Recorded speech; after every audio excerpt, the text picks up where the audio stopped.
ಜೀವಾವಧಿ ಶಿಕ್ಷೆ ಪ್ರಜ್ವಲ್ ರೇವಣ್ಣ ಮುಂದಿನ ಆಯ್ಕೆ ಏನು? ಕೆಆರ್ ನಗರ ಮಹಿಳೆ ಮೇಲೆ ಅತ್ಯಾಚಾರ ಪ್ರಕರಣದಲ್ಲಿ ಪ್ರಜ್ವಲ್ ರೇವಣ್ಣನಿಗೆ ಬೆಂಗಳೂರಿನ ಜನಪ್ರತಿನಿಧಿಗಳ ವಿಶೇಷ ನ್ಯಾಯಾಲಯವು ಜೀವಾವಧಿ ಶಿಕ್ಷೆ ಪ್ರಕಟಿಸಿದೆ. ಇದರಿಂದ ಮಾಜಿ ಸಂಸದ ಜೀವನ ಪರ್ಯಂತ ಜೈಲಿನಲ್ಲಿ ಇರಬೇಕಾದ ಪರಿಸ್ಥಿತಿ ಬಂದಿದೆ. ಕೋರ್ಟ್ನಿಂದ ಶಿಕ್ಷೆ ಪ್ರಕಟವಾದ ಹಿನ್ನೆಲೆಯಲ್ಲಿ ಸದ್ಯ ಪ್ರಜ್ವಲ್ ರೇವಣ್ಣ ಮುಂದಿರುವ ಆಯ್ಕೆಗಳೇನು ಎನ್ನುವ ಬಗ್ಗೆ ಚರ್ಚೆಗಳು ಶುರುವಾಗಿವೆ. ಜನಪ್ರತಿನಿಧಿಗಳ ವಿಶೇಷ ನ್ಯಾಯಾಲಯ ನೀಡಿರುವ ತೀರ್ಪು ವಿರುದ್ಧವಾಗಿ ಪ್ರಜ್ವಲ್ ರೇವಣ್ಣ ಹೈಕೋರ್ಟಿನಲ್ಲಿ ಮೇಲ್ಮನವಿ ಸಲ್ಲಿಸಲು ಅವಕಾಶವಿದೆ. ಜನಪ್ರತಿನಿಧಿಗಳ ವಿಶೇಷ ಕೋರ್ಟ್ ನೀಡಿರುವ ಶಿಕ್ಷೆಗೆ ತಡೆ ಅಥವಾ ರದ್ದು ಕೋರಿ ಹೈಕೋರ್ಟ್ಗೆ ಅರ್ಜಿ ಸಲ್ಲಿಸಬಹುದು. ಹಾಗೆಯೇ ಶಿಕ್ಷೆಯನ್ನ ಅಮಾನತಿನಲ್ಲಿಟ್ಟು ಜಾಮೀನು ನೀಡುವಂತೆ ಹೈಕೋರ್ಟ್ಗೆ ಮೇಲ್ಮನವಿ ಸಲ್ಲಿಸಬಹುದು. ಹೈಕೋರ್ಟ್ ಈ ತೀರ್ಪಿಗೆ ತಾತ್ಕಾಲಿಕ ತಡೆ ನೀಡಿದರೆ ಉಳಿದ 3 ಪ್ರಕರಣಗಳಲ್ಲಿ ಜಾಮೀನಿಗಾಗಿ ಅವರು ಮುಂದಿನ ಕಾನೂನು ಹೋರಾಟ ನಡೆಸಬಹುದು. ಒಂದು ವೇಳೆ ಹೈಕೋರ್ಟ್ ಕೂಡ ವಿಶೇಷ ನ್ಯಾಯಾಲಯದ ತೀರ್ಪನ್ನ ಎತ್ತಿ ಹಿಡಿದರೆ ಆಗ ಪ್ರಜ್ವಲ್ ರೇವಣ್ಣನಿಗೆ ಸುಪ್ರೀಂ ಕೋರ್ಟ್ನಲ್ಲಿ ಮೇಲ್ಮನವಿ ಸಲ್ಲಿಸುವ ಮಾರ್ಗ ಮಾತ್ರ ಉಳಿಯುತ್ತದೆ.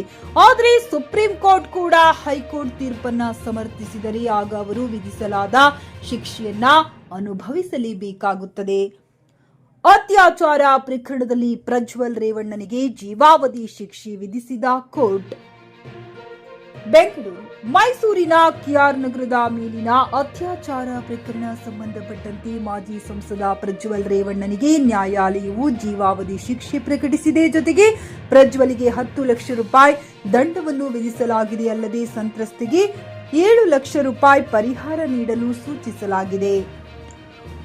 ಅತ್ಯಾಚಾರಕ್ಕೆ ಸಂಬಂಧಿಸಿ 2 ಸೆಕ್ಷನ್ ಅಡಿ ತಲಾ 5 ಲಕ್ಷ ದಂಡ ವಿಧಿಸಲಾಗಿದೆ. ಐಪಿಸಿ ಸೆಕ್ಷನ್ 376/2 ಅಂದರೆ ಪ್ರಬಲವಾದ ಸ್ಥಾನದಲ್ಲಿರುವ ವ್ಯಕ್ತಿಯಿಂದ ಅತ್ಯಾಚಾರ ಅಪರಾಧಕ್ಕೆ ಜೀವಾವಧಿ ಶಿಕ್ಷೆ ಘೋಷಣೆಯಾಗಿದ್ದು 5 ಲಕ್ಷ ರೂಪಾಯಿ ದಂಡ ವಿಧಿಸಲಾಗಿದೆ. ಅದೇ ರೀತಿ ಐಪಿಸಿ ಸೆಕ್ಷನ್ 376/2 ಅಂದರೆ ಪದೇ ಪದೇ ಅತ್ಯಾಚಾರ ಅಪರಾಧಕ್ಕೆ ಜೀವಾವಧಿ ಶಿಕ್ಷೆ ಹಾಗೂ 5 ಲಕ್ಷ ರೂಪಾಯಿ ದಂಡ ವಿಧಿಸಲಾಗಿದೆ. ಹೀಗೆ ಒಟ್ಟು 10 ಲಕ್ಷ ರೂಪಾಯಿ ದಂಡವನ್ನ ವಿಧಿಸಲಾಗಿದೆ.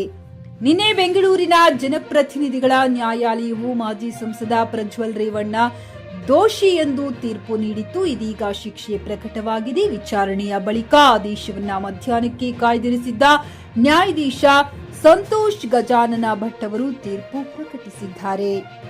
ಪಿಯುಸಿ ಮುಗಿಸಿ ನರ್ಸಿಂಗ್ ಮಾಡಲು ಹಾಗೂ ಫಿಸಿಯೋಥೆರಪಿ ಮಾಡಲು ಇಚ್ಛಿಸುವವರಿಗೆ ಉತ್ತಮ ಅವಕಾಶ. ಹುಮ್ನಾಬಾದ್ನ ಎಚ್ಕೆಡಿಇಟಿಯ Umadevi Patil college of nursing ನಲ್ಲಿ ಬಿಎಸ್ಸಿ ನರ್ಸಿಂಗ್ ಹಾಗೂ ಡಿಪ್ಲೊಮಾ ನರ್ಸಿಂಗ್ ಕೋರ್ಸ್ ಲಭ್ಯ. ಹಾಗೂ ಭೀಮ್ರಾವ್ ಪಾಟೀಲ್ ಕಾಲೇಜ್ ಆಫ್ ಫಿಸಿಯೋಥೆರಪಿನಲ್ಲಿ ಬಿಬಿಟಿ ಮತ್ತು ಎಂಪಿಟಿ ಸ್ನಾತಕೋತ್ತರ ಪದವಿ ಲಭ್ಯವಿದೆ. ಇಲ್ಲಿ ಪ್ರವೇಶ ಪ್ರಾರಂಭವಾಗಿದ್ದು ಉತ್ತಮವಾದ ಕ್ಲಾಸ್ ರೂಮ್, ಅನುಭವವುಳ್ಳ ಅಧ್ಯಾಪಕರಿಂದ ಬೋಧನೆ, ಪ್ರತ್ಯೇಕ ಲ್ಯಾಬ್ಗಳ ವ್ಯವಸ್ಥೆ, ಹೈಟೆಕ್ ಆಸ್ಪತ್ರೆಯೂ ಲಭ್ಯವಿದೆ.